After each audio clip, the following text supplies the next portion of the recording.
Time to go back to the days of ancient role play. Time for another dungeon tale. Yes, it's that time again. Play over at Terminally Nerdy and I have been trading role playing game tabletop stories for a few months now. And this month I'm going to talk about favorite tactics I've used or have seen used. I should start with the fact that I really haven't played Dungeons and Dragons in a while. I never really got past third edition. I had just about every supplement you could get for that edition.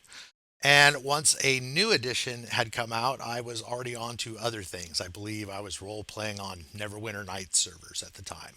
So the first tactic is something I saw somebody use, which is also something that I can't believe I never noticed in the game before. And it's the Stone Skin spell. I know the modern version is a concentration and you have to keep your mind on it to keep it up, but back in the day, you didn't used to have to do that. You could touch a person or a creature, and the spell would last until they were attacked a certain number of times. I believe it was 3 to 7 attacks. It would just utterly block. Oh, boy, did that get abused. It got to the point that if somebody wasn't actually on adventure, you could just assume their characters, their henchmen, their pet dogs would have stone skins on them.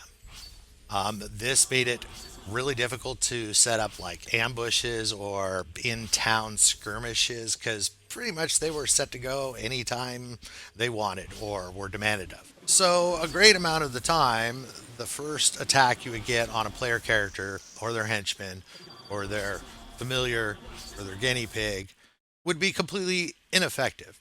So, you had to make plans like the three ogres that your group encounters, you would have to add like 2 dozen orc archers to be able to knock their stone skins off to have any chance of any kind of hit landing on them. People made up things like a fistful of heavy pinballs that they would throw at characters with stone skins, and each ball would do like 1 damage, and each ball would count as an attack, knocking all the stone skins off. The escalation got pretty hairy. So nowadays they fix that. I believe you have to concentrate to keep the spell up. So that means when they go to sleep, it goes away, and no more of this. Everything in sight covered in stone skins. Good move. I believe there's a damage resistance component added to it also. I haven't studied too far into that, but interesting. My next tactic was a fourth level cleric spell called Dimensional Folding. Dimensional Folding was a very handy spell. It allowed a cleric to open a 10-foot circular opening to a location. You could open it to a familiar location or you could open it to something you vaguely heard of. The catch was the more obscure the location was, the less the cleric knew about it, the more likely you were going to age when you walked through the portal. Back in the day, anytime you were unnaturally aged, you had to make a system shock roll. This was based on your constitution, and if you failed this roll, you died, probably from a heart attack. Ow! So you really wanted to use the dimensional folding spell to someplace that was familiar, which greatly reduced the chance of this happening. Though I believe there was still like a 2% chance. So you were kind of rolling your dice using it. So dimensional folding can be a very useful spell. I'll describe just how in a bit. I found it most useful when I combined it with a group that I played, when a friend of mine and I would work nights and we were the only two people around to play. He would dungeon master and usually run 1 or 2 NPCs, and that left me in control of 4 or 5 player characters to do adventuring with. I ended up taking my player characters and forming a group, much like the one I described in my Knights of Thorn video. This group was called the Storm Riders. I ended up recruiting or hiring just about every adventure that I ever came across. And the group ended up growing into this massive guild of over 30 members. It had 2 chapter houses, one in Greyhawk and one in the Theocracy of the Pale. Long story. So the GM and I came up with the idea to do the steading of the Hill Giant Chief. This is a high level module. It was 4 to 6 players of 14th through 16th level. We did not have that many characters in the Storm Riders of that level. We had 4 characters, and I believe they were 14th level, and then everybody else was 12th level or less. To make up for the difference in levels, we decided to send 10 characters. We had the 4 high level characters, followed by 6 lower level characters. I believe the lowest level in the group was ninth, but they were a caster, so they could stand back. And the rest were 11th and 12th level. I don't remember exactly what went wrong. We ended up having a really good battle that we won, but we had to get the heck out of there. I think probably somebody died and we had to bring him back to life. Plus, we had all this loot that we wanted to get out of there. Luckily, I had recently discovered dimensional folding, and our cleric had one memorized. The steading of the hill giant chief was a very long way away from home.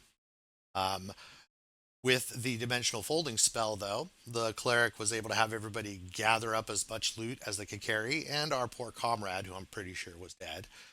And we stepped through a hole into the front room of the Stormrider mansion in Greyhawk. It was beautiful. I'm pretty sure that time we used it, we just stepped through and threw the dice and prayed we didn't get aged.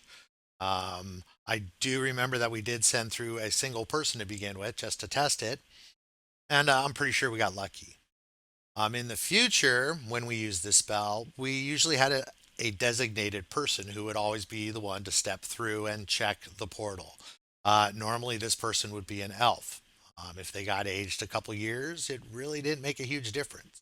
And even better, if they were a warrior, then they usually had a good constitution, so they could make their system shock roll. Eventually, we started to use scrying. This allowed us to hear about a place, search for it with scrying until we locate it, get a good look at it, and have a cleric open a portal to places with a pretty good chance of it not being dangerous. This proved to be highly useful for adventuring. Um, while one group was out doing something in a dangerous place, somebody back at one of the mansions could scry ever so often and make sure that they were safe, uh, usually at prescribed points during the day. And if there was trouble, then they could open a dimensional folding and get our party out of trouble or send reinforcements. So, not that that's not OP enough, but if you think about it, you could scry a location with somebody you don't like, open one of these dimensional foldings, and launch fireballs and arrows and lightning bolts and whatever else you can think through it. Don't think we ever went that far because usually in Dungeons and Dragons, once you start using a tactic, it becomes perfectly fair for somebody else to use it against you. Either that or I believe the DM might have just overruled that idea entirely. I think the furthest we ever took it was when a high level cleric in the Stormriders took some time off and created a set of magical archways using this spell. Since the archways were connected, this eliminated the aging factor. One archway was taken to the Theocracy of the Pale, installed in the mansion there, while the other was in Greyhawk. Um, this made for pretty easy transport between the two areas, which were very far distance apart. Once there was an attack by some assassins on the Stormrider Guild in Greyhawk, and we ended up leading them down this hallway into the other mansion, thousands of miles away from where we started. Since it was in the Theocracy of the Pale, the bad guys were very surprised when they were driven outside and were no longer in the city of Greyhawk and surrounded by a bunch of religious zealots who were very mad that they had just attacked their friends, the Stormriders. That was a pretty classic fight. So those are some of my most memorable tactics. I'm glad to see they put some rules in place to control these things better nowadays. We pretty much pushed anything we could to the limit, and we did in these cases. Anyways, Clay, let's see. I think you said you're going to be busy in October. Well, in case you get time to tell me a story, do just that. Tell me a story. Pick anything you want. Everybody else, thanks for watching. If you have a story of your own, feel free to make a video and post it in the comment section for this. Clay's previous video should be linked in my description below. And you all have a good day.